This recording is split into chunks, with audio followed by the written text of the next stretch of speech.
try to, we have different rooms as in the rooms, so we talk there about, there's job channel, there is for design, for front-end stuff, for discussing usability stuff, so if you want to share your insights, knowledge, or you are not sure about something, you want to ask people who are working in front-end or UX, you can join us, it's free, so join us. And on Twitter, if you want to tweet anything about the meeting, this is the hashtag #frontendmalaga. And we will go right now to the first talk that will be done by Rafa. So please welcome Rafa on stage. The stage is here. Please right now.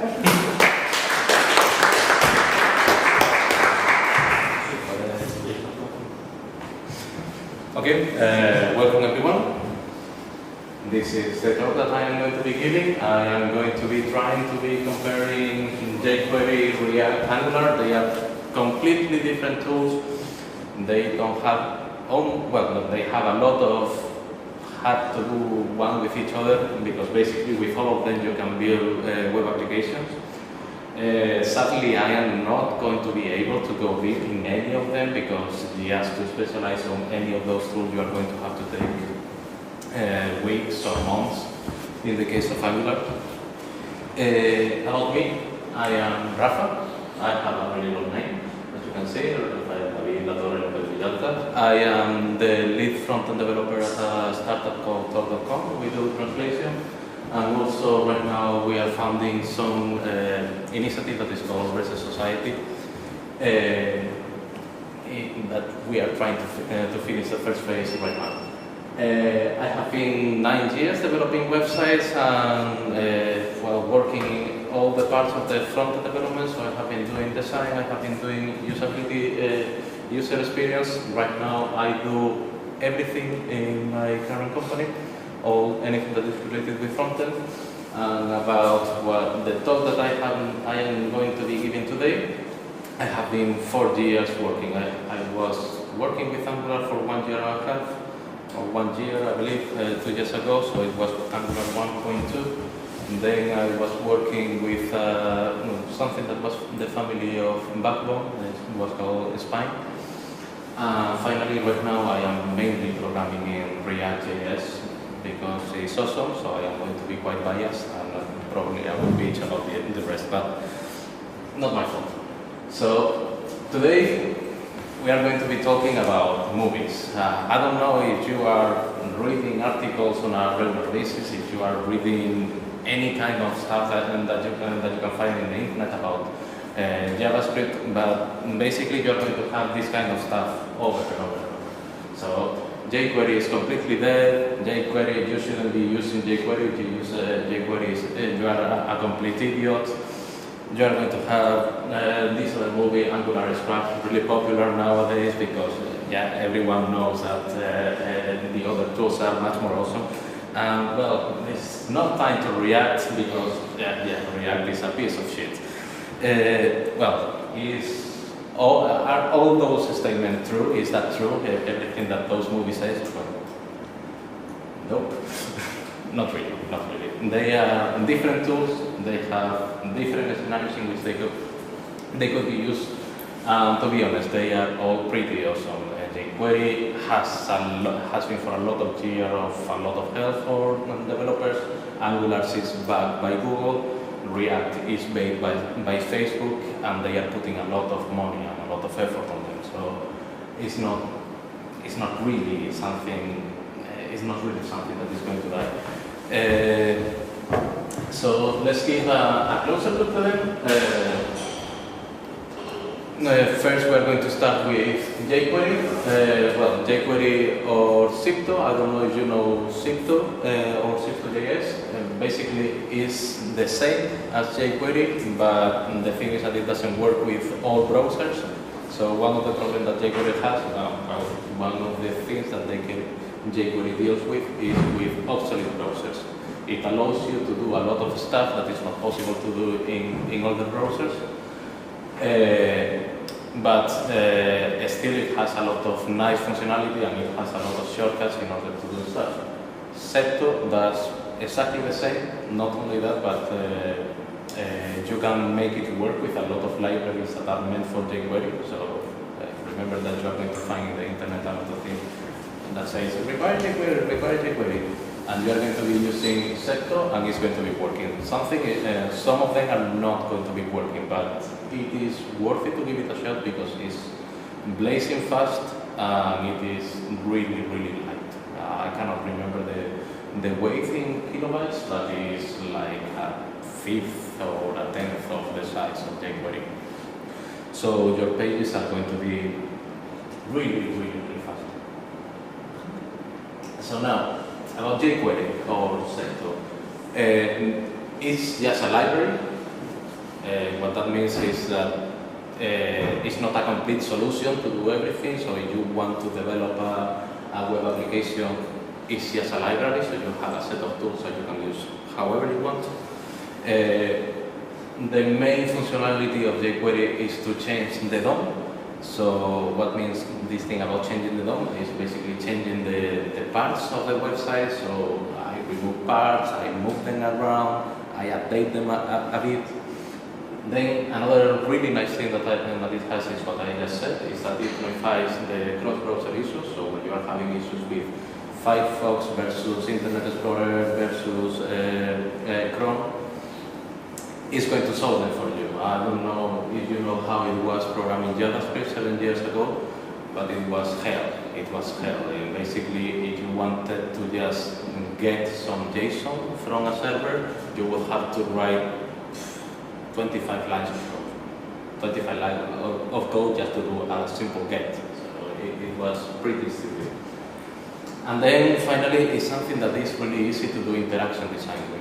So what is interaction design? Well, it's something that allows you to do design to interact with objects. So it allows you to click objects, it allows you to listen to events that are happening, it allows you to move objects around and to do animation and to hide them, and so on. So this is what I was saying about jQuery versus vanilla JS. By vanilla, I don't mean any kind of fancy library, I mean JS, and that's it. So here we can see how beautiful is jQuery. It's something that allows us to write much less code.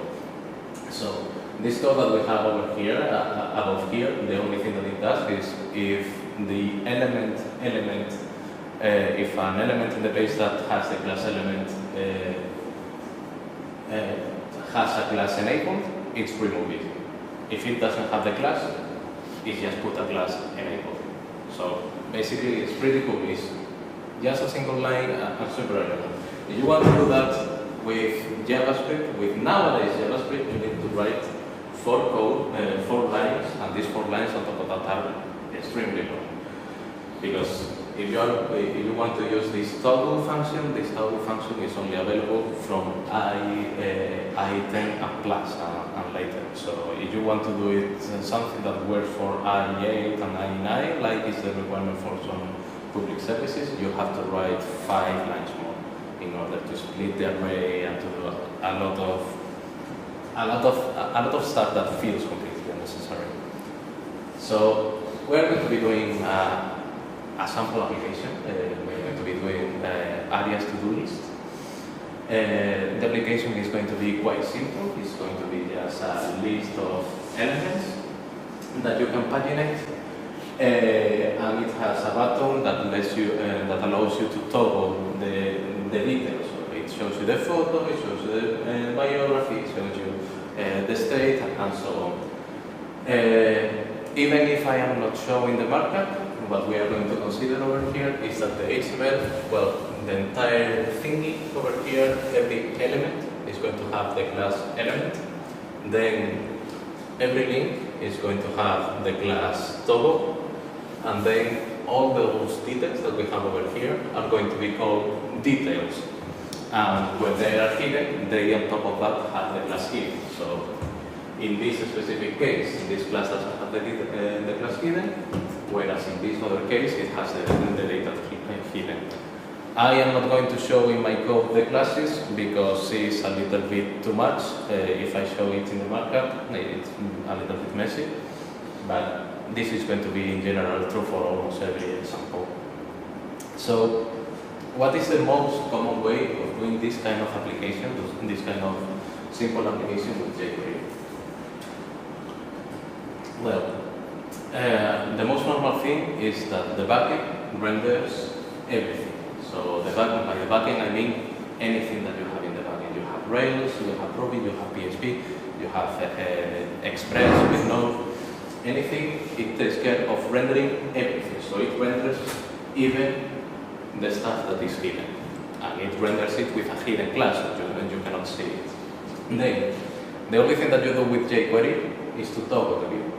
As we saw in the code before, is you just click on the links and you toggle the view. It's going to be a little bit more complex than what we saw before, but it is the only thing. And then you are not going to be rendering with JavaScript, and most likely you are not going to be doing Ajax. And about doing the pagination dynamically, it is not too advised to do it with Jquery because it will get too complicated. If we do that, this most easiest, most common way, this is all the code that you have to write. It's a really simple code. So if I am clicking an element that is called toggle, an element with the class toggle, so any of those links, well, prevents whatever will happen with that link, so you will go to anywhere. And then you look for the closest element above, so you look for everything over here. Then you try to find the details. So basically, you find the details here, and depending on the class that it has, you toggle the class. That's it. That's it. Well, to be honest, if you want, I forgot one line of code over here. And if you want to have these two pieces of code, you want to have hide details and show details, you should do the same with the link. You should also toggle the link that has been toggled, but not too much. As you can see, pretty easy. But the thing is, why I am saying that you shouldn't render it with JS. How it will look if you want to render everything with JS? Well, if you want to render with stuff with JS, things begin to become a little bit more complicated. To begin with, the links that you were rendering at the beginning would look something like this. Now we are going to call them toggle too, so we make the difference. So they will have a different class. They will have some data in a data attribute. The data will be normalized, so I'm not putting it because it will be unreadable, but it will have this JavaScript object with all the different content. And then we would need to have another link that will be hidden, in which we will be keeping the other content. Because this other link would be doing something else. Because remember, we don't want any kind of markup in there, we want everything dynamic, and we don't want any markup inside of the page. The code, as we can see over here, also becomes quite more complicated. So when we're clicking the link toggle to, the thing that we do is that we look for where is the hidden link, we look for where are the details, we look for the person, and what we do is that we toggle the class, so we hide the element that we click. That means that we hide the show element. We toggle the class of hide. To be honest, after writing this code, I noticed that it's not too elegant, and it will be better, it will be more understandable if in the first I did add class, and in the second I did remove class, because it's what I am doing. I am hiding the link that I am showing, and I am showing a different one. And then in the details, I will just append all the data that I want to show. As you see, this is already a little bit dirty. Imagine in the moment that you are going to be having classes, you are going to have a little bit more structure. So these are three elements, and three elements without any div, nor anything like that. If you have something like 7 divs that have inside 7 other divs, an element like this, well, this code will look like hell. Then hide, on the other hand, is quite simple. we are doing again the same. So we are again toggling the status of the two elements, and we are removing all the content on details. I should say that even if I am saying that this is really complicated, if you really need to render a lot of code with Jquery, and you don't want to, because you don't dare or because you don't want to use any other tool, I will tell you to use something like this. Handlebars or mustache, so these are libraries that allow you to write some kind of markup with what they call mustaches, and you can put the variables inside. So you could have the templates outside, and at the end adding the template would be something really simple. And how it will change the code if we wanted to load the data from the server. Well, if we wanted to load the data from the server, we would have to use the get function. But in this case, the data that we would store in the link would be just an ID. With this ID, we would be able to build the URL, as we can see. So here we do, the URL is going to be person 1 in this case. So we will be getting data person ID, as we can see over there. And then after receiving the callback, we would just do exactly the same as we were doing before. But the only difference is that we are getting the person details from something else different. As we see, the difference is not too much. The difference is just where I am executing the code, but the rest is exactly the same. And the hide function, since we are just removing everything, is again exactly the same. So pagination. Well, pagination, as you can imagine, if you have to go through so much freaking hassle just to render 3 details, imagine to render the entire thing. It is much worse. It becomes much more unmanageable. Not only that, it also has other consequences. So, for example, this click function that I have been using so far is something that I really like because it's really expressive. You can really read, either you know or don't know Jquery. You can see if you click double click, blah blah blah in function. It's super clear. But if you are doing dynamic JavaScript, in order for it to make it work always, you have to point to an upper container that is not going to change. That is the way to do it. So imagining that the entire application is contained on something that is called container, you have to be container, on, click, double click. It's just a bit more difficult. But the thing is that as you begin to develop, as you begin to pile up more and more and more changes, it takes quite a lot of effort. And also, organizing the code is not easy. That is something that I see missing on every single tutorial, which is where should you put your files. It's not easy to decide, even if you are a very experienced programmer. It's not really easy to say, I am going to put the templates here, I am going to put the interaction code here, I am going to put this here. And not only it's not easy, but in every single company that I have been so far,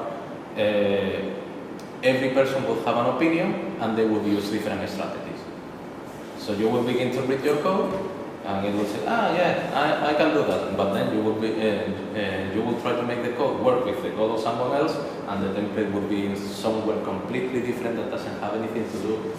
Yeah, sure. Almost every book it says,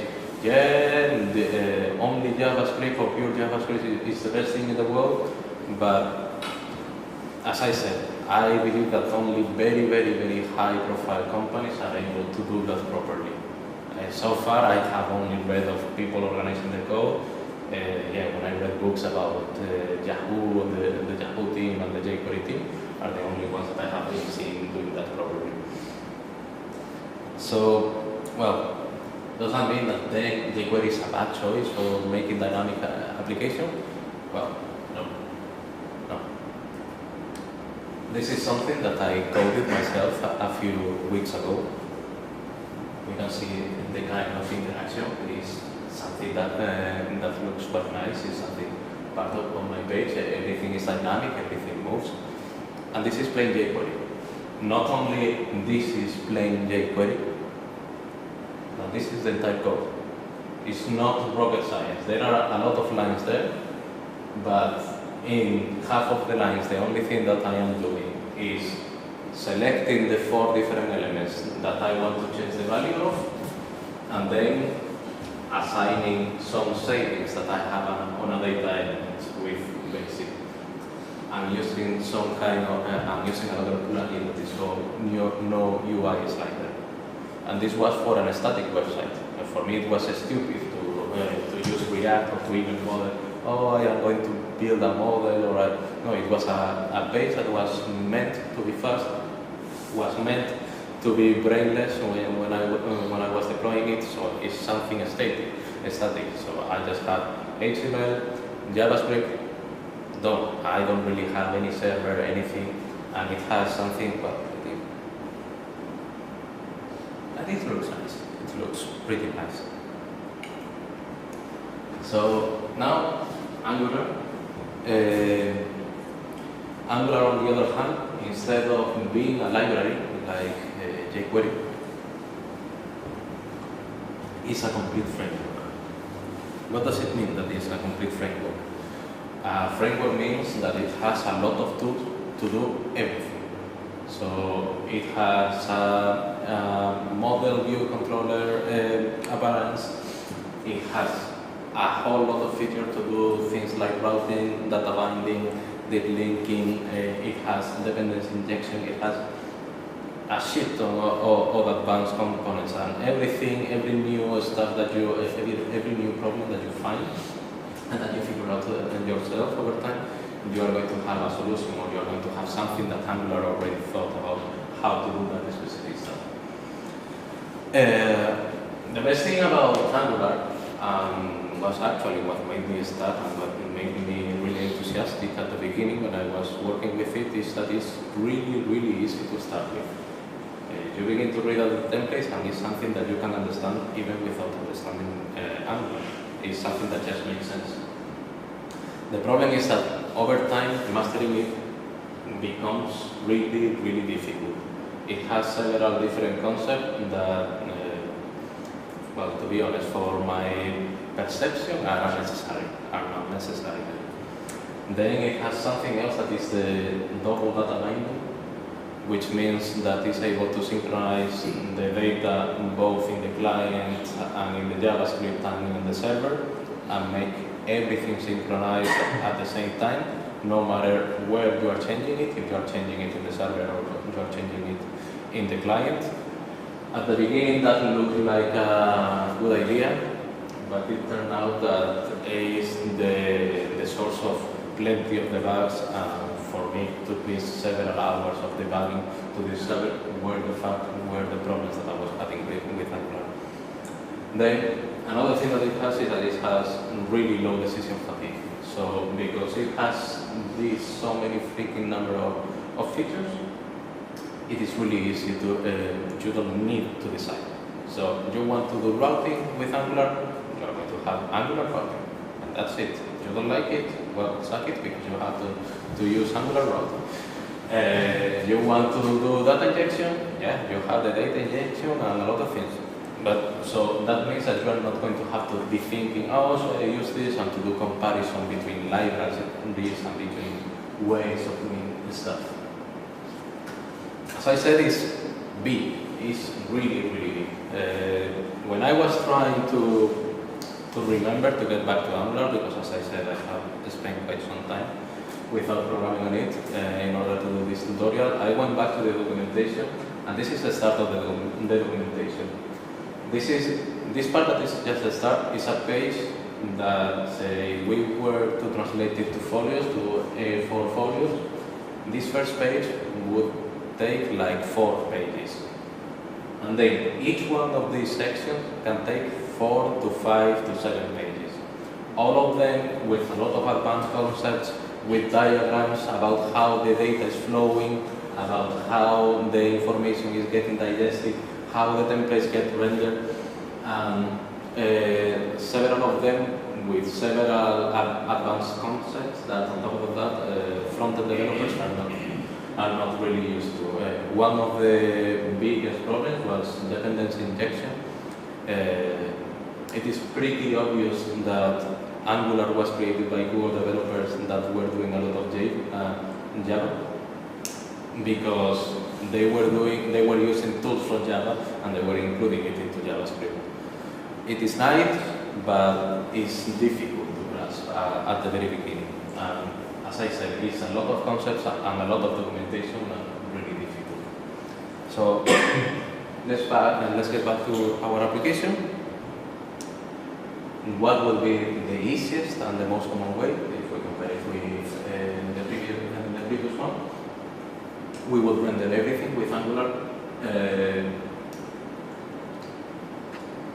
What I did the most when I was developing an Angular application is that I would render a skeleton of the application that wouldn't show anything, and then Angular would do his magic and would put all the view on his own. So at the beginning, I don't know if you have used applications like Typeform or several other applications that shows a black view, and sometimes it shows some brackets or some mustaches. Those applications normally are made on Angular, because that means that the application from the server, the first part from the server has been rendered there, and then Angular is executed, and the rest of the application is shown. So everything is rendered via JavaScript, and then doing Ajax is really easy, and it is more than advisable when you are doing pagination. So this is the view template. When you are doing something in Angular, one of the first things that you do is to render a view. You can see here that it looks almost the same as HTML. In fact, what they like to do, what they like to say, is that this is going to be the future of HTML, and this is how it's going to evolve. And the thing is that if we start from the simple stuff, it is pretty obvious that those parts that are between double mustaches, let's say person name, person video, person status, are just JSON data that are going to contain all the data that is going to allow us to show our Jquery. Then it has something else, which are the directives. So it has some kind of magic here, like it's ng-show. ng-show is a directive that allows us to show or hide the content that is inside of the div. So what it does is it checks the value of the variable.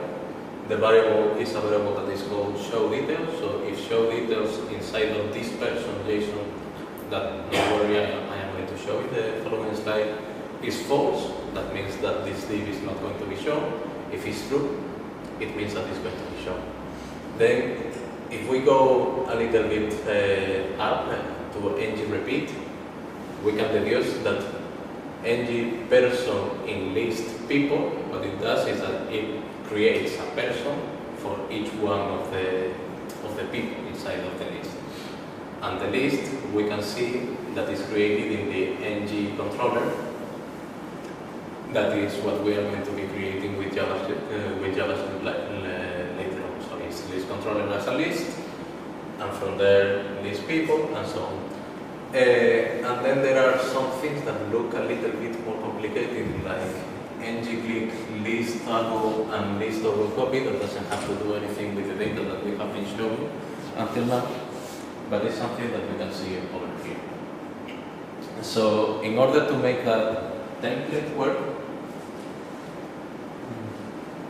what you have is a controller.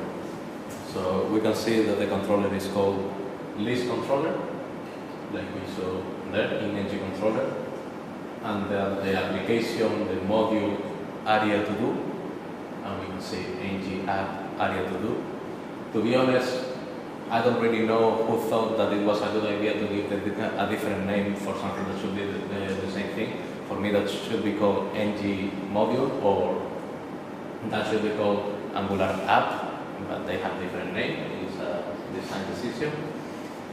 So what we do is that we use plain JavaScript, and this plain JavaScript, we define the different attributes of the controller.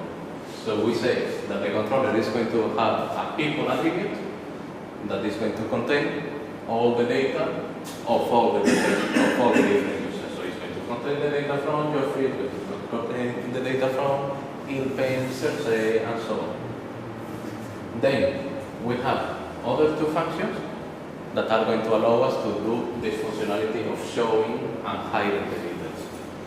And these two functions are what we are actually executing in the background. So we see the link that says edit click list toggle index.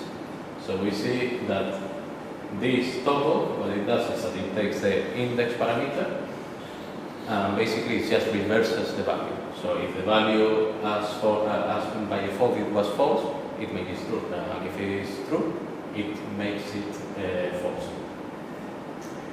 Then another new thing that it does is, well, you see that we have this weird variable here, this index, which has appeared magically. This is one of these things that Angular does by default. Is if you are doing a loop, this loop you are going to be able to reference to the number of the array that you are looping. So when you are in the first person, this index is going to be 0. When you are in the second person, it's going to be 1, and so on and on and on. So that way, basically, when you are clicking Jquery, which is the third person, what you are going to be doing is list toggle 3. List toggle 3 is going to look for the third person and is going to toggle the value. And then toggle copy. What does toggle copy? Well, toggle copy is super simple. Basically, it checks the value of the person that you have told them, and if show details is true, it hide. It shows hide as a copy, so hide details. And if it's false, it shows show. By the way, I haven't said it before, but as this is pretty freaking complex stuff and I am going super fast, please interrupt me if you have any question or if you are wondering about something. I have tested almost all the code, but there might be a bug on some copy-paste. So now, about pagination. How would we do pagination? I didn't want to put this, so I will mix more concepts. The pagination will be still quite simple. So the only thing that we would need is to have an array of pages, and with that array of pages, we would be able to do again the same. So we have a loop of the pages, and then each link would contain the page number, and on top of that, there will be a function that is called goToPage that will allow us to change the page number. Then, in order for that function to be executed, we would have to use this weird concept that I have said, this dependency injection, that would allow us to use the HTTP functionality from Angular, which allows us to make agent requests using promises. I am not going to get into promises because I'm about things I cannot really remember well about them. But as you can see, the only thing that I am doing is a get function that uses the page, and on the moment that it's successful, it gets all the people and it substitutes all the people that there was before in Angular for that new people. What happens? Then Angular magically re-renders everything and you have the next page. So you can go back and forth and everything in a super quick fashion. Then, oh, this is a little bit darker than I was expecting. But what I did is to hide a little bit the initial code. And what I wanted to do is to point something. So now let's say that we want to refactor the code. That we want to create a component because we think that show details is something that really doesn't belong to a higher level, that you shouldn't be initializing an object that is for interaction in the higher level, and that it should belong to another different layer that is meant for interaction. So we want an interaction layer for the person.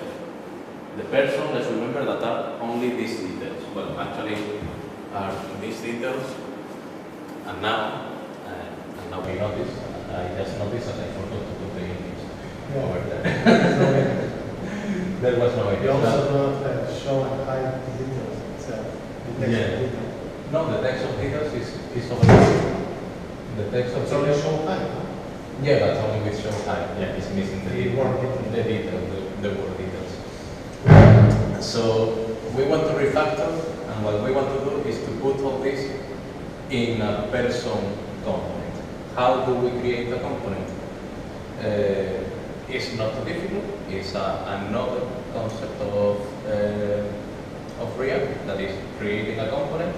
So what we will do is that in that piece of code, instead of that code, we will put what I put there in index HTML, so person details that will have an attribute person that will have an attribute person that will receive person as a variable.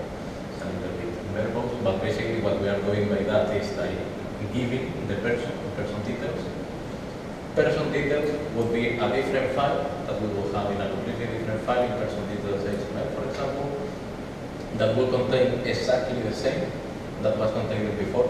And since we are giving it person, it just works exactly the same. The only difference comes with how the ng-show and the ng-controller, how the ng-show and how the click event work. Because you can see that it makes reference to this weird variable that says controller. Well, the controller that is making reference is to the controller of the component. So by using this, what you are defining is a component person details. You define here which template you are going to use. So you say, by using this, I am going to use this person details HTML, and then the controller that is making reference is here. So you define controller equal function over there. Even before getting into this, Small question. It's the naming the person's details. It's a convention based. I'm not sure I understood how the person is going from the index HTML to the person details, or how it's passed, and also if the person hyphen details, it's the same name convention in JavaScript file. to be honest, Happens to. To be honest, I really didn't give it too much thought. I really didn't give it. Here, when I was giving the name, I was thinking on JavaScript, and the convention, as you know, for creating JavaScript is. How the data is passed from the index HTML to the person data? The person object, how it's passed? Because the secret is that you are creating a component here.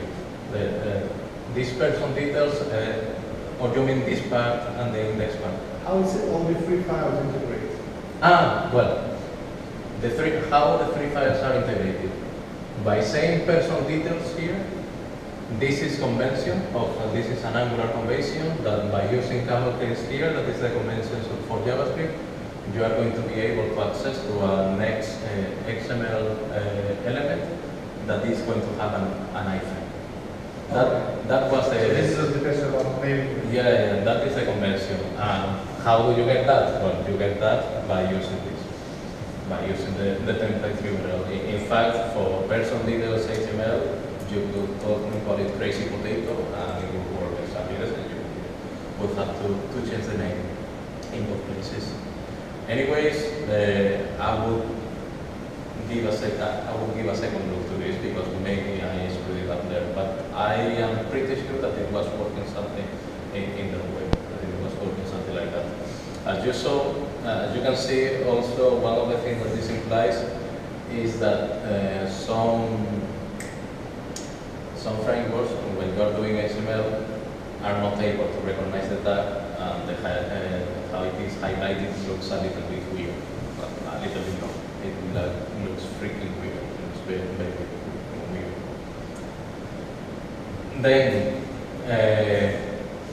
I don't know, yeah, in the controller, basically, instead of referring, like you were referring before, to a specific element, you are referring to a single element, so you are referring to the person element, so show details of person is false, and toggle of person, so that's why you don't need to refer to the index element.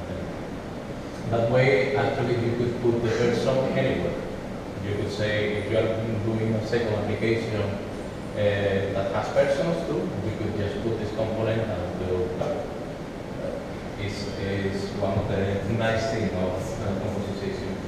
Then, what I mark as a piece of hell is one of the particular things of React that is hardest to learn, which is the binding.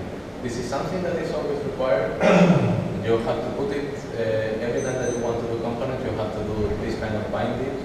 And I can guarantee you that the first 2, 3, 4, 5 pieces of code that you write with the binding, you are going to do it wrong. I know that you are going to be doing it wrong, because how it is explained is normally confusing, and then you think that you understand it and you use it wrong, and then when you finally use it correctly, you discover that maybe the way that you decided how to use it wasn't the best way. So here is where you are going to be deciding how the data is going to be flowing over the application. And it's a decision, it's a very advanced decision, and on top of that it's a handful decision, I would say. Yeah. Why are you using components instead of directs? A component is a directive. A component is just a shortcut for a directive. It's something that they created. In fact, you can go, and the code is even more complicated when you are creating the directive. It's used enough Angular to proceed. Come again? It's also really available for the previous version of Angular, or it's just for the Angular 2? No, I haven't even touched Angular 2. This is all about Angular. The documentation that I have been using here was Angular 1.45, I believe that it was.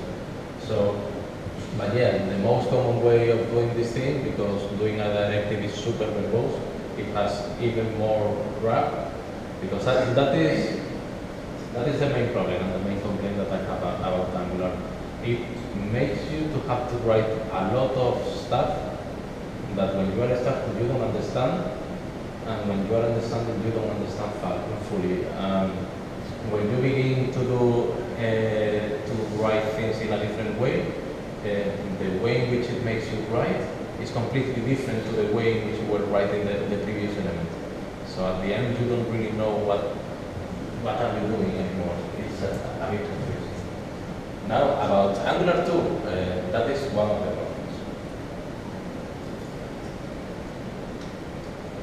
Angular 2 is coming, right now it's in beta, but in a really, really advanced stage of beta. You can go, download it, you have a full, beautiful documentation, you have plenty of tutorials already of Angular 2. If it's not next month, the day that it becomes stable is going to be in 2 months, tops 3 months. It's not going to take more time than that. That is a problem when learning Angular. If you don't know Angular right now and you are deciding to get into Angular right now because, well, the second point, it has breaking changes everywhere. What does that mean? That all the production code that you have in Angular, if you want to upgrade it to Angular 2, is going to break. So you are going to have to go through the documentation, you are going to have to through the errors, and you are going to have to be doing a lot of fixes. And then a third point is that it's copying a lot of stuff from React. In fact, the points that I have been criticizing the most, this global data binding and so on, for what I have read and understood, they say that they are going to be removing it or at least minimizing it. I don't really know how they are going to do it. And to be honest, I don't really have the energy to spend 1 or 2 months getting into Angular right now. And now we are going to go to React, which is the new child of the block.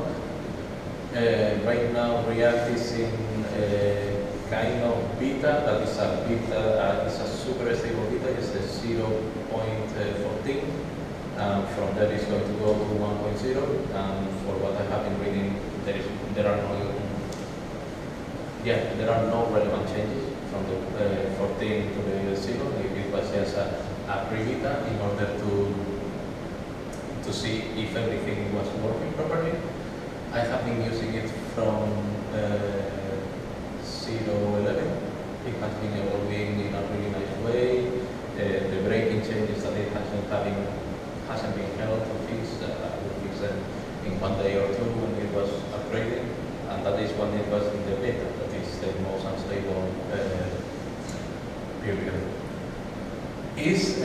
React is also just a library. As opposed to Angular and in common with Jquery, it is just a library. So that means the only thing that it does is to render view and to power them up with JavaScript. The thing is that it does it in such a nice way that it gives you all the tools to create any kind of web application. Another advantage is that on top of that it includes a virtual DOM. I don't know if you know about what takes more power when you are rendering a page, when you are rendering a website, when you are rendering a web application. What takes energy the most is to paint the elements. So painting the elements, so processing a lot of megabytes of information versus painting a page that has, I don't know, let's say 2000 pixel height. The painting the 2000 pixel height is super heavy. It's something that takes a lot of memory and a lot of resources. Both Jquery and React, when you are doing a dynamic application, you are painting over and over and over the entire page. Well, the entire page or the entire elements that you are rendering.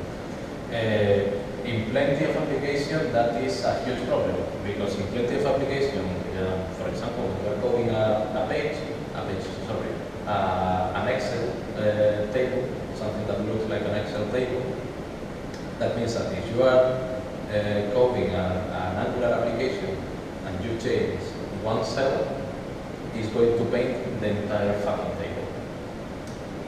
React does that, but does it in a virtual DOM. What does that mean? That it does it in JavaScript, so it repaints the entire DOM before actually painting it, and then it compares it with the old DOM. So if there is a difference, it only changes that difference. So in this case that we were saying about an application that is like Excel, if I am changing a cell, it's only going to repaint the square that has the shape, that has this cell. Then another thing that it has is that it's really, really simple to use on there. It is so simple. One of the nicest things is that you can give it to designers.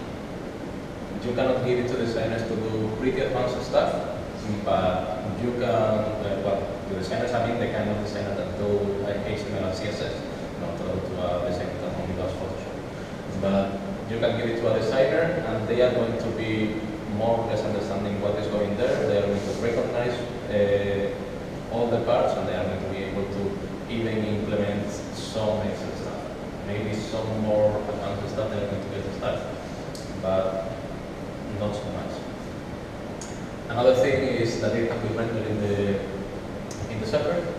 So one really bad thing about in general web application is that first you render a first page that is empty, and then with JavaScript, then you wait for JavaScript to render to execute, so the rest of the page gets rendered. With React, you can use it to render in the server.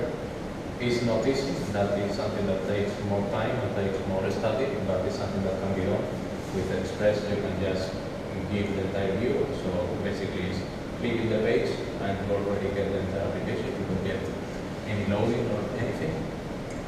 Then the other thing is about the an directional data flow. This is something that at the beginning I hated because I thought that it was a limitation.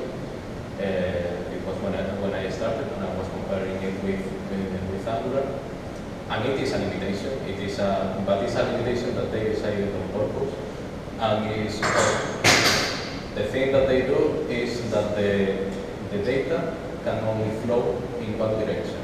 So that means that if you have a lot of components change altogether, you cannot do like in Angular where you can change this component and then that it flows and everything begins to change up to the server. So if you want this component to change, you have to tell the server, change the element that you have in this component. So you tell the server and then everything goes down in cascade and everything is much more ordered. At the beginning it's a little bit annoying and it makes you hate it a bit, but then you discover that it's saving you a lot of time once you begin to do bigger applications. And then finally, another really cool thing that the React team created is a different project that goes in parallel with React that is called React Native.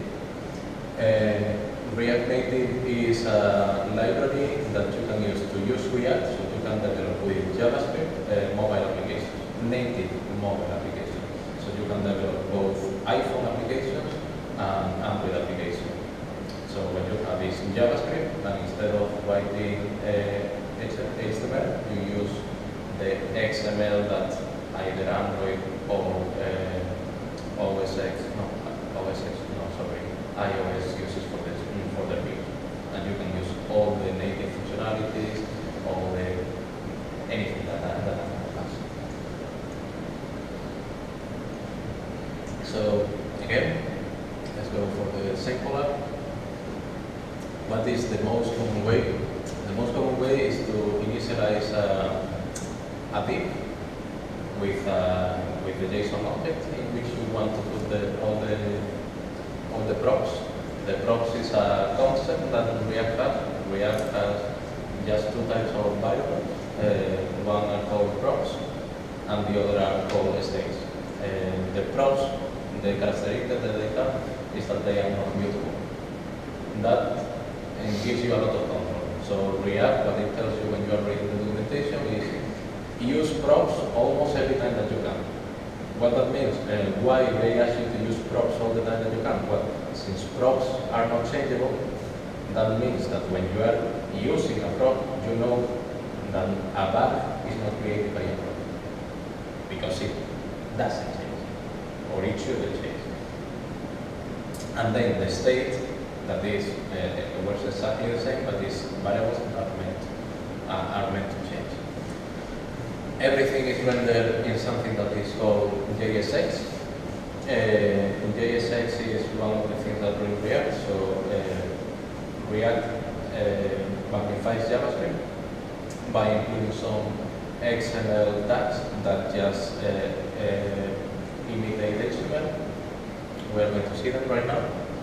It is really simple. Basically, at the end, what you are writing is a single file that has on one side JavaScript and in another side something that looks like HTML. But actually, it's this JSX. And you actually forget. That is why I said that it's really easy for designers, because the designers are looking, oh yeah, a div, oh yeah, this, oh yeah. And again, like with Angular doing Ajax, it's not only easy, it's also really advisable in order to do all the validation and so on. Normally, at the beginning, you start with something like this. So you start, and this will be, so in your index HTML, you will start with this div, and then you will use this function in order to execute this in that div. So basically, we say render to-do list, that we can see there, the variable to-do list, and then in area to-do, the ID area to-do. But actually, I don't want to get too deep on here, but here you can see also the props. Here I am creating the props because I don't want that to change. But even if normally you just start like this, and this is just when you are learning React. Most normally, this is the join with this kind of stuff. I usually do Ruby on Rails, so don't get scared about that. Just imagine in the top part your favorite language, the favorite language that you're using. So normally what you do is that you install some kind of plugin in your framework or in your language. This is the React gem for Angular, and you put the props there. So here I am saying, I am creating a component that is called to-do list, and there are the props. There are giving all the people. And then the entire JavaScript that I was writing before ends being something like this. And super simple. We compare sizes, it just ends in nothing. And now, in React, everything is a component. Here there are no advanced concepts about directives, controllers, models, nor anything. Everything that you're defining is React create class, and everything is a component. Since it's so easy to create a component, even the first thing that you are designing, it is normal to start with creating another component inside.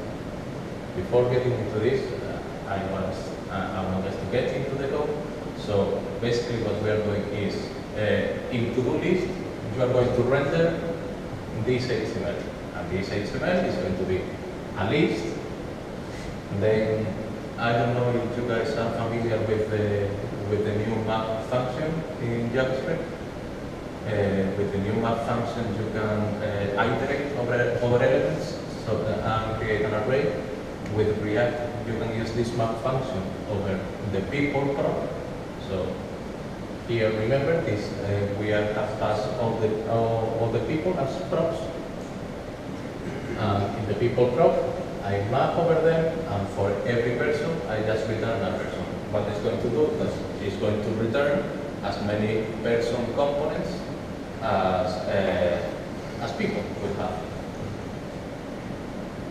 And the person component is going to look something like this. It's going to have, as we saw here in the first 3 lines, is again the same. We are just creating a class, and what we are going to do is to get an initial state, because this is something that we want to change. We want the view to open and close. So what we're going to be saying is showing details is true or false. Initially is false for everything. And then just in order to make it simple, render after all is just a function. So we just create a variable person that we initialize with the props person to make it a little bit more readable, and what we are returning are the list elements. And these list elements, as we can see here, has person name, has person bio, and person status. How does this mustaches work in Angular? In Angular is very different in React is very different from Angular. In Angular, you are really limited on what you can put between those brackets. In React, those brackets mean I want to execute JavaScript there. So here, I am not doing any kind of fancy magic or anything. What I am doing is, from the variable person, I am rendering person.name. That's it. Nothing fancy. And on top of that, if you take a look, if you remember from Angular, in Angular I have a function in order to decide which kind of copy I will show. In React, I really don't need it. In React, I can just use a ternary operator to say, hey, if the details are true, then show high. If they are false, then show short. Finally, the only weird thing that you can probably see here is this thing that I am using a ternary operator in different parts. The reason to do that is when you are returning something with the JSX, if you use an if-else statement, the if-else statement is going to have brackets. So React is not going to be able to interpret it properly. You could do that outside the application, but if you want to do it inside, outside this part of the JSX, you can assign JSX to variables perfectly. But if you want to do it inside of the return, in order not to mix stuff, you have to do it with a ternary operator instead of with a if else. It's difficult to pronounce all these things together.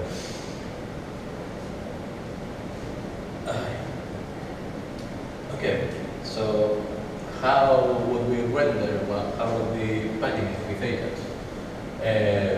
Again, something really similar. So to the original to-do list, we would add a new function. This function would be called a change page. The only thing that it does is exactly the same that the function in Angular was doing. So basically, it gets a page and it changes the state people. Oh, yeah, sorry, I forgot to mention that. Since I said at the beginning that props are variables that are meant not to change, in the first function I was showing the people as props, but since now we want the people to change over time because of validation, I have to say that at the beginning, in the initial state, people is going to become a state, and it's going to and initially it's going to have the value of the props people. I don't know. Is that yeah? And then basically by doing that, we are going to be able to use this function that actually has a var. I just discovered that instead of this should be self. So self set state, and then we just say the people is the new people that I am receiving, and the page is the page that I am receiving over the variable. And here is, again, pretty much the same. I guess that the only difficult thing is that it requires to do this hack with data binding. As soon as you begin to learn a little bit more about JavaScript, you know that bind is a function that you use to change the element this. Is for what you use it. In React, you use bind a lot of times, not to change the element this. The element this actually has to be always the same, so you have to be always this, well, self, which is this, but you use it to be able to call a click function or a change main function, like I'm doing here, with more variables. So here I am adding page, but I could add 75 more variables with color, text, framework, whatever. And then we would be able to create bigger functions. So, well, that is pretty much everything that there is to React. When I said about React, with just this, you can already develop an application. There are more concepts, there are more tools and so on, but this is all the complication. In Angular, I will have to keep explaining for weeks and weeks and weeks over the concept and all over the data binding, but everything that is complicated from React, well, it's pretty much here. So let's make some recap. Let's go for the pros of the different kind of frameworks and the different kind of libraries. Jquery, the main advantage is how low the barrier is basically if you want to use Jquery, you only have to include a script line, and you are done. And then you don't really need to learn a lot of very complicated concepts and so on. I have to admit that when I began to go with frontend development, I was really bad at JavaScript. But jQuery was a lifesaver because I could learn one function, I would get angry because I wouldn't know how to do things, but then I would have to learn another function because it was one function at a time, and then that way I would be able to be mastering it. So I said it's pretty trivial to set it up. And then to do simple implementation, so if the only thing that you want to do in your freaking application, in your freaking area to do, is to show and hide the elements, jQuery, it is much easier. So just render everything, you only have, it doesn't take too much memory, and it's going to be much easier for everyone. And then another advantage is that it's extremely popular. I would say that from the 3 different tools, it's the most popular of them all, because more people use it, and you have a lot of plugins, and you have a lot of tools that you can use with jQuery. With Angular, the thing is that it provides a really big set of tools to deal with everything in the front end. So, as I said, you can do a lot of stuff, and you're not going to have to think about how do you want to manage or how do you want to manage your code. They are going to be telling you how to do it. Therefore, you are going to have a very low decision fatigue. You are not going to be really tired about deciding what to do. And then another advantage even of the current Angular that I have said that is going to be outdated and is going to be deprecated in the last few months is that it's so freaking extremely popular that you are going to have a lot of clients that are going to be needing someone to develop something in Angular to increase their application because they don't have developers in-house and they need someone to fix their problems. This, I believe that is going to become something like Coco. So it's going to be 5 years from now, and still there are going to be Angular 1.4, 1.2 applications hanging around, and someone needing another person to fix the problems. So yeah, it's an advantage. It's not a really nice one, but it gives you work, which is something that we need. Finally, React. It is really easy to learn and it's really easy to master.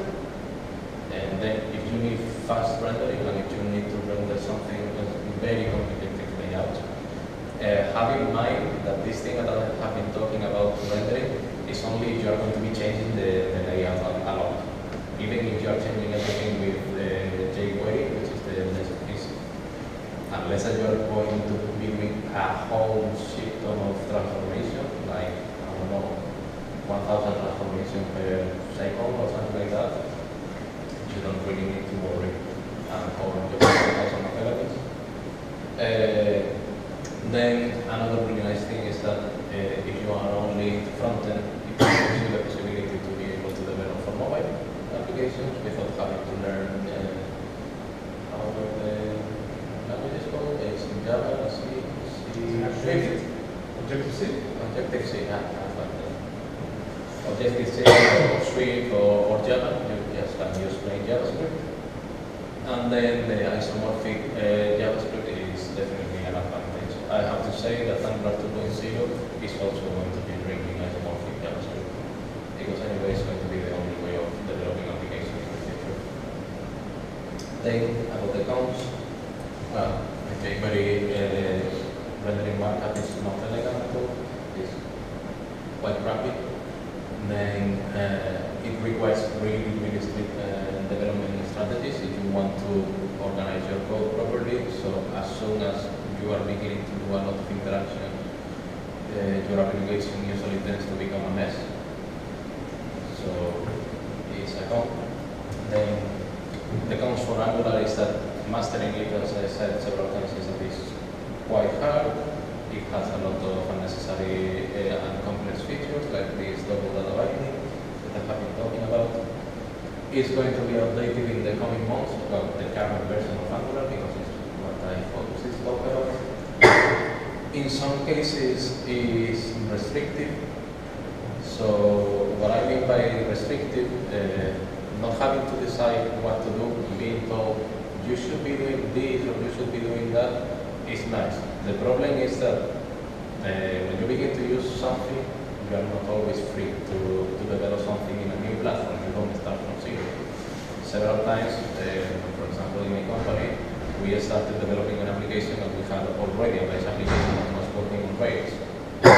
So doing things like getting the templates was completely against how Rails works. So I would have to do a lot of extra configuration, and then the routing, Angular routing, would be competing against Rails routing, and I would have a super fight, and I would never know which kind of page I would be rendering. So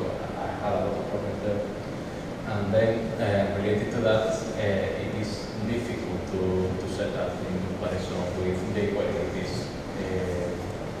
it is not adding a line and then you are fine and Angular is working. Then as you want to do advanced stuff, like for example, well, advanced stuff, that is the problem, it's not even advanced. If you want to minimize your code, you have to change all your code base in Angular because of how the dependency injection works. It's pretty fucked up. But now we are going to React, and he doesn't win in that regard either. Setting up, having a proper setup is again not putting a single line. You have to install a plugin, sometimes that plugin doesn't work, and you have to go to forums and to see, oh no, this is the best way. So you have to include this library via JavaScript, this other library via a gem or via Node or via Bower, and then in order to render JSX, you are going to have this and that and that and that. So setting it up, setting up a production, setting it up in a normal page. A normal page is pretty easy. Is a little bit difficult. And then, well, the main problem against Angular, even if it's super flexible and you can choose how to do things, you are going to have to decide everything. So if you want to do routing in a React application and you are started from the ground, you are going to have to decide how to do routing. If you want to create some kind of architecture to define everything, you are going to have to decide if you want to use flags or if you want to use another strategy. If you decide to use flags, you are going to have 7 or 8 different kind of libraries to deal with flags that I am getting deep into and compare each other and see which one you like it more. So that is quite handy. The good thing is that it's getting a little bit more mature, so those decisions, some libraries are becoming standard. Last decision that I said, like for example, deciding which flags library to use. Nowadays, almost everyone is using one library that is called Redux, which again is something that I haven't talked about in the talk. It's completely out of scope. So when should you use them? Well, there are all these pros and cons. Use Jquery. There is no need of a lot of templates. If you are starting out, go for Jquery. If you are doing mainly DOM and CSS manipulation, go for Jquery. You don't really need anything else fancy. The only thing that you want to do is to move divs around. And even if you need the extra functionality that it comes with, I don't know if you have noticed, but in React code that I have been writing, I have been using Jquery. I mean, my own setup in my company, I am using Jquery. I am using Jquery sometimes that is more pragmatic, and some other times because it has several tools like get or map or each that given the restrictions that I have and the kind of type I want to work with. I just need that. Angular. You should only use Angular if you're an experienced programmer. If you're not experienced, I have seen several non-experienced programmers use it. The result is bad. The result is really, really bad. You should also use Angular if you have experience with it. Even if I haven't spent half of the talk bashing against it, it's not bad. It's a really nice language, and I know, in fact, here in Spain, I haven't surprised that most of the people use still only Angular, and I know very few people use React. That is perfectly fine. If you are comfortable, if you have already learned it, keep using it, and just check React as a curiosity. If you don't even want to check React, don't fuck it. I am not really going to yell at you or anything like that. Also, well, if you want a tool that deals with everything, please go for React. And then also, if your framework supports it, if the framework that you are using to develop, if all the different tools that in your setup is not going to support it and is going to fight against React, I advise you completely against it. React. I said React is Angular. One thing that I forgot to say in the presentation is that Angular shares philosophy with some other frameworks like Ember, Knockout, and I would say that even Backbone has the same kind of philosophy. So React doesn't have anything to do with any of them. The solution that Angular uses is similar to all of them, but they all do the things in a really different way.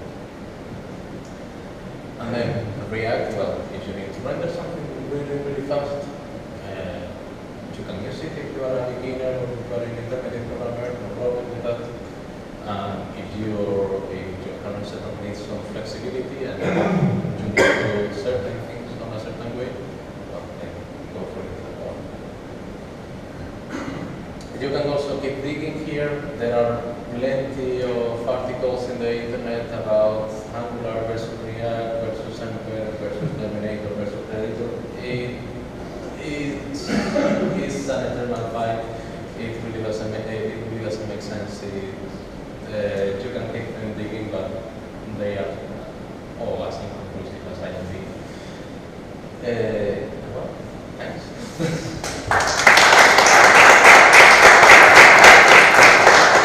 Thank you for a nice comparison. And I don't wanna mitigate questions and answers. Okay, so let's go to Q&A, okay? Because that's the important. So if we have questions that we haven't asked during, let's do it before the break. Because if we later after the break, we will have another talk. So don't get it today, okay? So do we have the questions that we have to have right now about the talk? If so, let's ask them right now. Do you find it's easy to maintain the mixing with the code, HTML with the JavaScript? Because it's Extremely easy. I think it's best practice with JavaScript separates development from JS. It has been a best practice, but this is more my feelings more than what everyone says. But I find that assumption wrong. I find that assumption very wrong, because the thing is that we have been trying to separate markup from JavaScript from a long time, but then joining them in a really orthopedic way. Getting data from attributes that look really ugly in the code, that you have to use new plugins to use it. What we actually want to do is to increase the functionality of that HTML. We want that an HTML when it's clicked to do something specific, when it's hovered to do something specific. The traditional functions are actually much less maintainable. Here, the nice thing about Angular is that when you are focused on a component, and when something is not working on a component, you know that it's not working only in that component. So, yeah? Okay. So you know that the problem is only in that component. So that makes the code extremely easy to write. Because you say, oh, I am clicking this and it's not working. But you are doing that via Jquery by binding a lot of data and putting a lot of bindings and a chain of reaction that happen one after the other.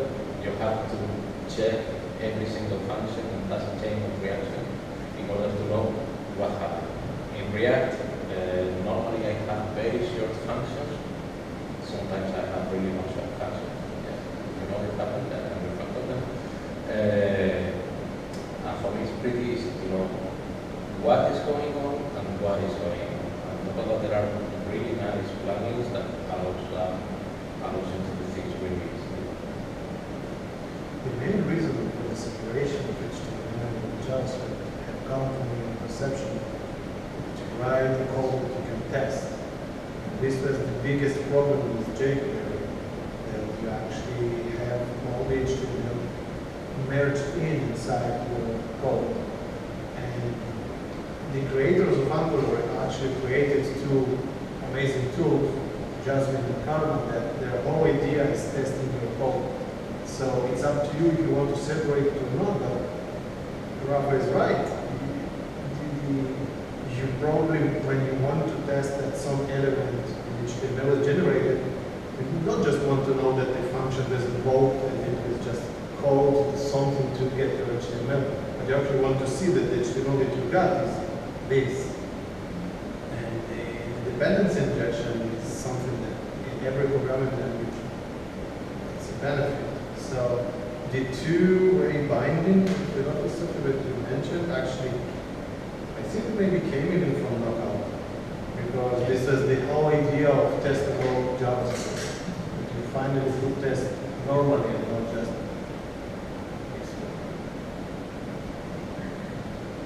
Anything else? Yeah. Have you used Redux? No, some friends of mine have used it. I have been reading Flash for a long time. I still haven't even implemented any Flash solution. The thing is that you become a little bit torn when you are implementing it in production environments. It's a really nice architecture, but can be a little bit overkill. You don't. Yeah, there is. I have done a really big application in React, and there is a single module in which I regret not having used Redux. For the rest, yeah, I was just passing the props around and I'm using Jquery, and it will be pretty readable. And in fact, I will work in my companies with code review, and I am the only front-end engineer. The rest of the developers are back-end engineers. The back-end engineers before I started doing Angular, we were using Backbone. They were completely unable to do code review. So basically, yeah, we would have code that was tested but wasn't reviewed. And this one they are doing code review and they don't have to run it. They just go, yeah, it's fine. Also about the organization of the code, if you brought a lot of business logic in the UI, or because you got a SDA application, how do you organize with React? Also the routing. For me, I don't do routing in React. I could, but I am not doing routing. Normally, how I choose to work is I have a Rails application, so I have a normal application that gives me an entire view, and I put a React view there, and the React view is just all the interactive stuff that view has. If I have some kind of extra routing needs, I am using just a hashtag, but so far I didn't really need any extra routing. And about organizing the application,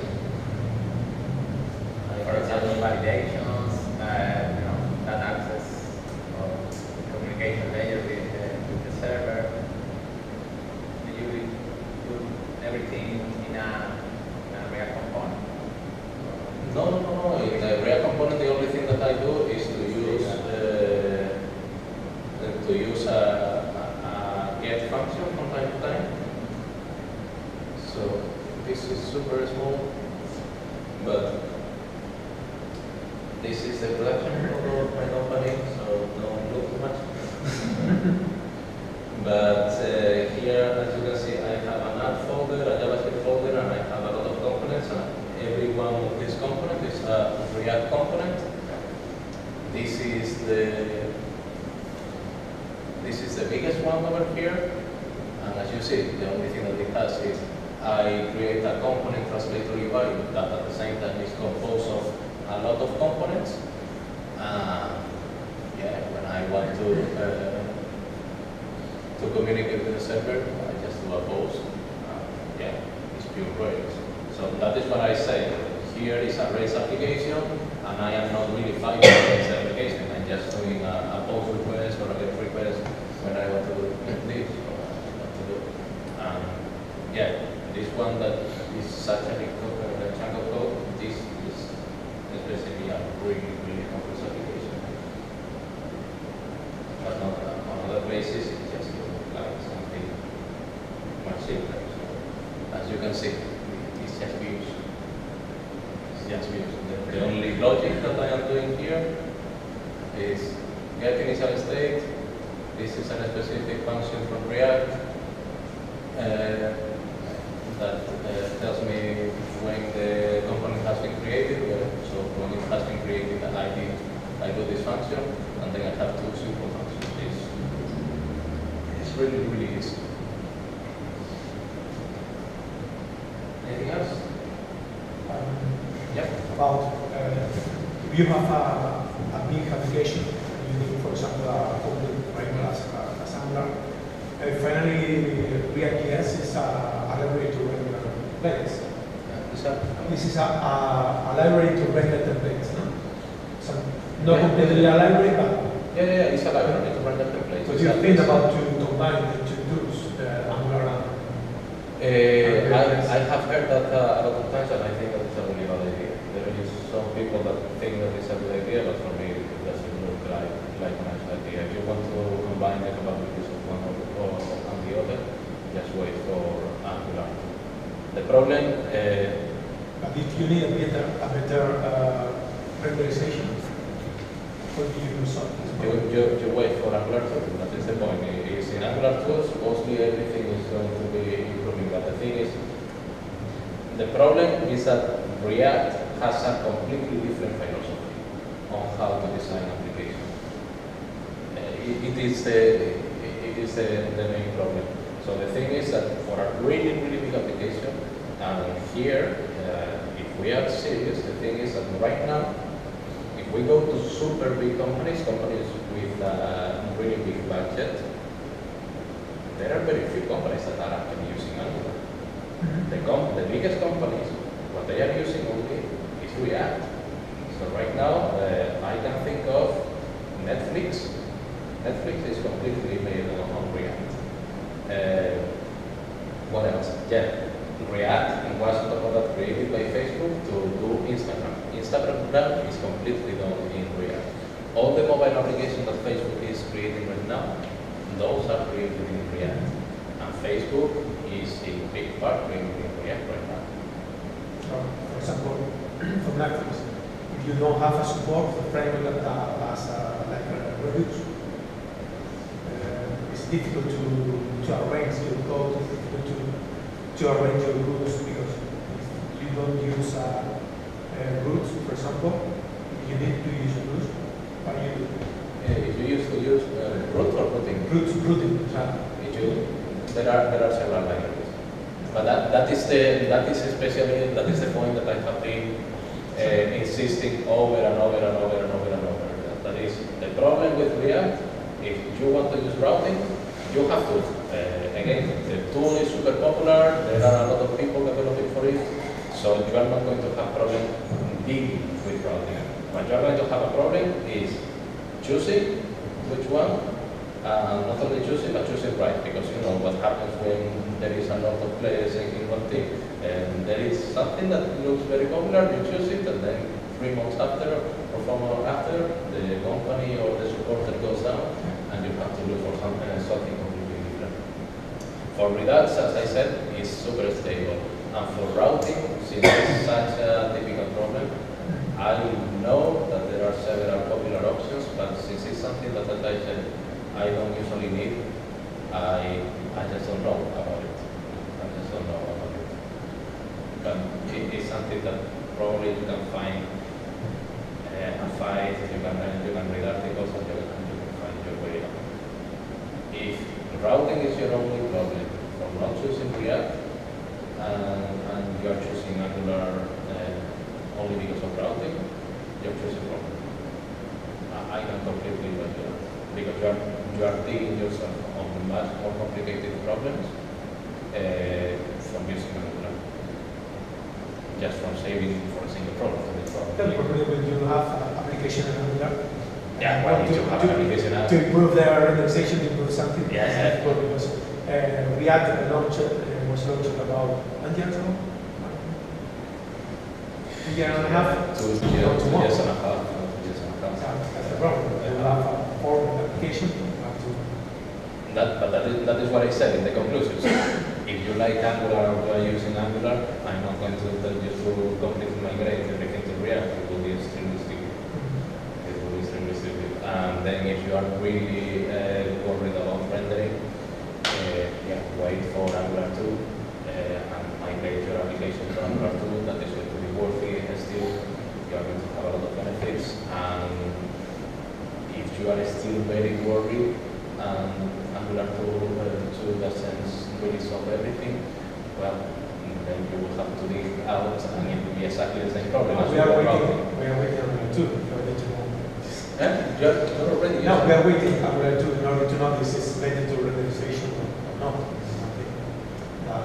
Well, I can tell you that this is not going to be better. It's going to be equal at the most, because one of the things that Angular has is much simpler.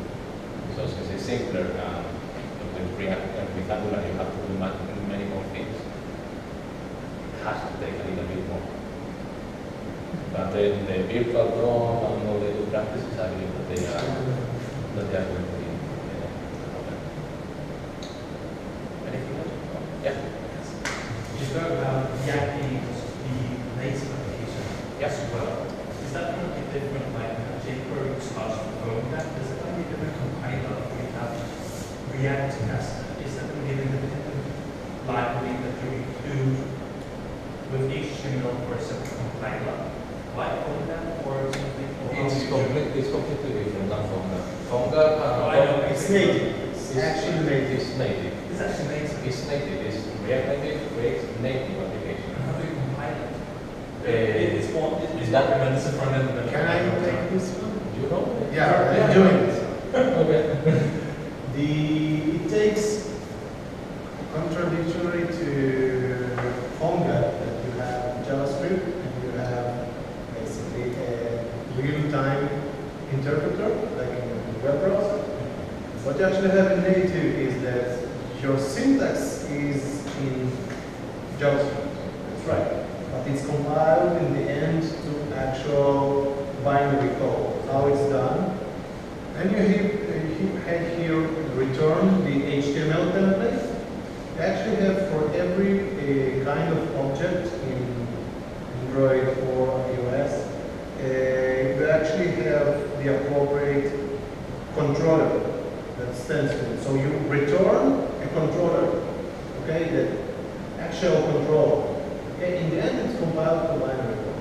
Now if you need to create some kind of your own control, so you actually will have to write in native language, the counterpart of how to translate this part into an actual control. It's much more similar to Xamarin, if you know. Yeah. So it's on the same concept. You write your syntax instead of C#, just write it in JavaScript. You have the controls, but in the end it's rendered. It's compiled before it deployed to compiled by the code. There is a compiler. Okay, there's a compiler. Okay. Yeah, shouldn't worry about it. Okay. In the end, even in WebStorm, there is an interpreter to do it. Of course, if you need to do it for iOS, you need to write a domain.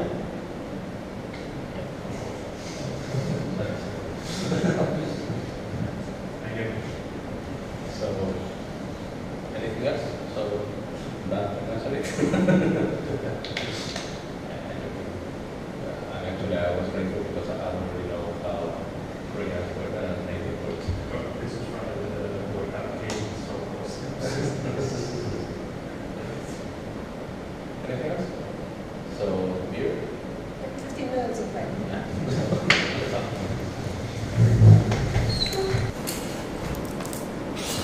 Hi. So, it's not actually a talk that I'm going to give. It's more of a developer's frustration from a designer, right? No, not really, but just to have here how much stones will tell again. How much designers are here? Okay. How much developers? All right, so I can now, look, again, it's just a small explanation. It's a recent application I was working on, mobile application, okay? This is what I'm talking about. And it's what actually a designer had in mind but without talking to the developer. Actually, Rafa in the previous talk mentioned this, that without actually speaking to the developer, just making the design, it makes a lot of mess in the application itself. And so, just what could have been solved by working together. So now, I'm sorry, the application itself, the interface, it's not the English version, but it doesn't really matter. I will explain what it does. That's it. So that's cool. The whole application's idea is that you encounter you're in a new location and you want to ask people about some question. For example, what's the best coffee shop around here?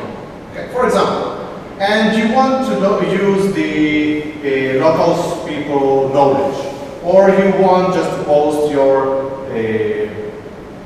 sell something, right? But anyway, it's location based. It's based on people moving and asking questions or answering, helping others answering questions. So the whole idea here is, it should work. Okay, it doesn't work. Okay, so the whole idea here, it shows, right? The whole idea here is my own questions, okay? Here is the questions that people around me have asked, and here it's just ads, okay? Businesses around can post their ads, okay? This is the whole idea of the application, not the whole, but, and you can ask questions here, okay? So just to put you up to speed. So, that's cool, but now suppose I'm bandwidth use. I'm going, okay, for example, I have 10 questions in 10 meters, okay, people going all day, all week, asking questions. Not much, right? So, if I'm going in a speed of 4 kilometers per hour, normal walking speed, I will actually consume in 10 minutes 15 megabytes of data. Now, sometimes that's okay. I'm consuming data in WhatsApp all day at long time, sending pictures, right? I'm consuming 3 megabytes around each picture, that's fine. But it's actual content that I use. Now, what I'm talking about is just about these stupid photos of people that actually ask questions. I'm not interested in how they look. I'm not even answering them. I'm just going, okay? And I'm wasting 15 megabytes of data just because I'm walking, okay? Because that data gets downloaded. So these profile pictures are useless. If, of course, in the end, how we solved it, there is no profile picture. Only when you press on the question and you actually answer, or you have any interaction with the user, then the image gets downloaded. Right? Cool. Now, let's go to the next one. Every time I'm opening this screen, I'm starting to download data. Why? Because I need to know what the questions are around me. Now, even if I just wanted to answer someone else, or I wanted to see my question, what someone asked me, answered to me beforehand, I actually started downloading data. Now with all mobile around the world, the problem is you are downloading 1 byte, but just because you turned on the transmitter, you continue to transmit around the minute. Now, why is this happening? Because this is how cellular network works. It's carrier based. It's not something that you can do something about it. But between 40, as it's written here, 40 to 70 seconds, I'm continuing to transmit. Now, with full-time transmission, the battery will die in less than 2 hours. Like on a brand new, good phone, 2 hours at most. It's the most consuming battery consumer there is. Okay? Because you have to transmit in a lot of power compared to the antenna, right? So, if I will just open only this stupid screen, I will just open it every 5 minutes, in 7 hours I will kill my battery. Now, Anyone of you would want to use phone just for 7 hours? And of course it needs to do much more stuff, or other stuff. Right? So just this stupid screen. Now, how much Android users are here? Cool. The others, iOS? Alright, so this screen, is it Android or iOS? What do you think? It's Android. Android? Why are you saying it's Android? I'm sorry? The top part of that, they were going to talk. Alright, yeah, okay. It was really. But I'm not a designer. But the biggest no-go as an Android, for an Android user here, those ones, Android user never sees them. Okay? These, yeah, you see them. Those marks, that really does not exist in Android. Yeah, they exist mostly on iOS. Now, this one is the biggest problem. Why is this the biggest problem? Because on Android, at the bottom you have hardware buttons. Every time you will try to click it, you will press one of the hardware buttons. And you will just jump the screen or something like this. In Android, mostly, WhatsApp, right? Let's go to the basic use case. You always have the menu. Someone sees it there? So you always have the menus on top, not the tabs like another iPhone at the bottom. So, and most Android users hate to see iOS interface, but it's a side note. But they are changing. They are changing this version.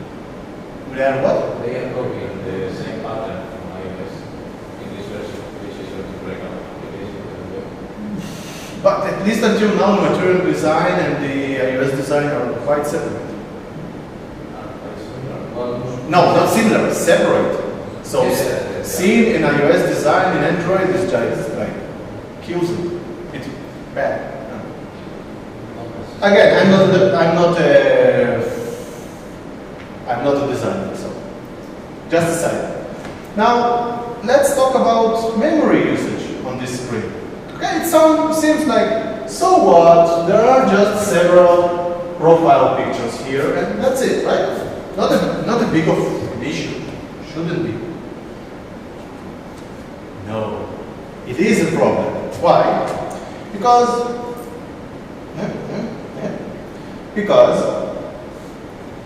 when these pictures represented inside the mobile device, they are not represented as a compressed JPEG. Okay, or even PNG. It's a plain old bitmap. Now, what's a bitmap? Height width multiplied by 4. Okay, so just this really stupid 15 kilobytes image that you store is already half a megabyte in the memory of just profile pictures. So what will you say? It's not much. The devices today are in gigas, and so what if your application is not the only one on the phone? But the designer wanted to be really fancy. She gave me 48 dB icons, all this little stuff, right? So that they will look really sharp. So in the end, this is their size on someone who anytime done Android design, so you know you have sizes for every screen size. You cannot use vectors? Not use Vectors. No, it's not. You cannot use vectors. No, you have to use images. No, in mobile, no. All those tricks. Web fonts?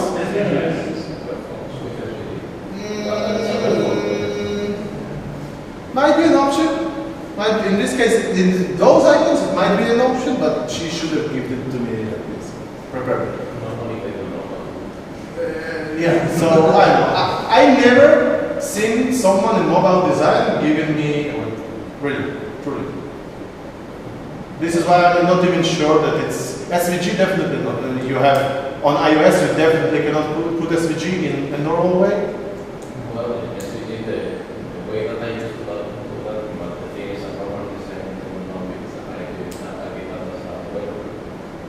Yeah, web, that's cool, but in mobile, to put in a SVG, you would have to work really hard. And in the end, it would be a bitmap. It's not that hard. You only have to open a application that is called Michael, and you can import your SVG as different characters. So basically, you have a font that has the SVGs that you have imported. Obviously, the SVGs have to be monotone. But in the end, it will be rendered to it. Underneath it will be rendered to a bitmap. It will be rendered. Everything in a Yeah, but it takes memory. This is the problem of it. Okay, this is what I'm talking about. That's cool that it's SVG in the beginning, it will be sharper. But it's not rendered as a bitmap. Otherwise, what you are setting, You know what? I will have to check it, and I will post it. Every But single character in a font is rendered as a bitmap. no. You know what? Yeah. I really don't know what. Maybe it's something of recent. I can tell you. A year ago, wouldn't be any same way. Since then I didn't try. Okay. Okay. This is what I can tell now. What I will check now. I will check. So it's just of those little. This is not the only screen. This is not the only screen. It stops. So actually, each one of those screens is loaded. There is a workaround to it, lazy loading and all, but in the end, you have basically 3 screens so that it will be really responsive. You have 3 screens loaded, each one of them with this icons and all. In the end, easily, you end up just for the graphics, 16 megabytes in the memory. Now, 16 megabytes in the memory, you started, like, the operation system starts to kill your processes just like hell, okay? Just out of memory, out of memory, out of memory. There is a solution to it, but again, now the easiest solution, like this is what I have done in the end, there are ways to optimize the images. The same images, you can just run them through a tool. There is even a tool in the Photoshop, it's a plugin for Photoshop. Save as PNG is not enough, definitely not enough. Okay, but there are ways to take the whole color scale and sometimes to compress it just to 256 colors, and then you just reduce it. I can tell you that images that have been here 4K, for example, have been reduced to 300 bytes just by this small compression. Okay, and again, the bitmap itself also won't be as big. So image optim is just one of the options.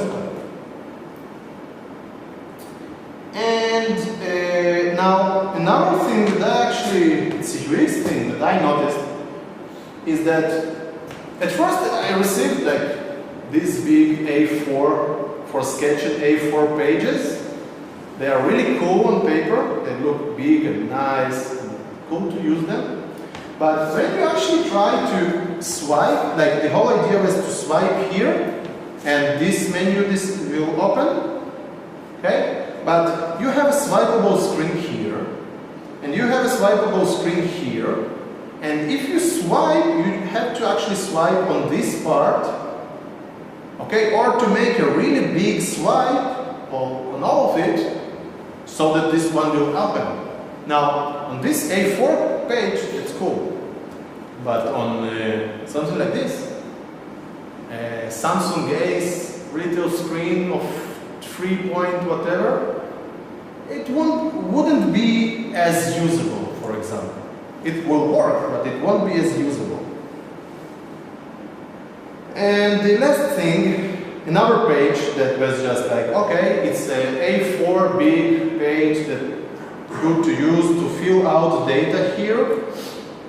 In the end, when you create it, there is no space here, okay? It's a little bit changed, like this part is not of importance now. It's changed totally, but this page just doesn't have space. Okay, now, yeah, in the end, they resolved to doing a scrolling view, but it's stupid, man. It just feels stupid for me. What I think is just the best way is actually to do, first of all, only 1-to-1 sizes, to the real size, and to make variety of screens and to test it out, just on paper, to see if it's usable, if you actually can click it, okay? If your finger even fits inside those things. The other thing is, if you have a touch screen, to actually have this small mock-up of touch screen and to actually do it there, okay?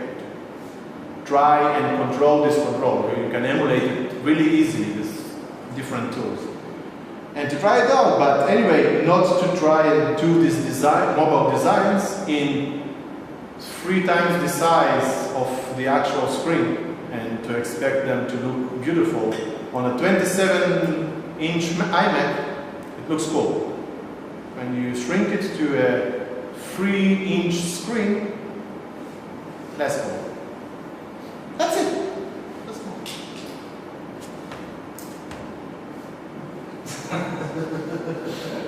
Okay.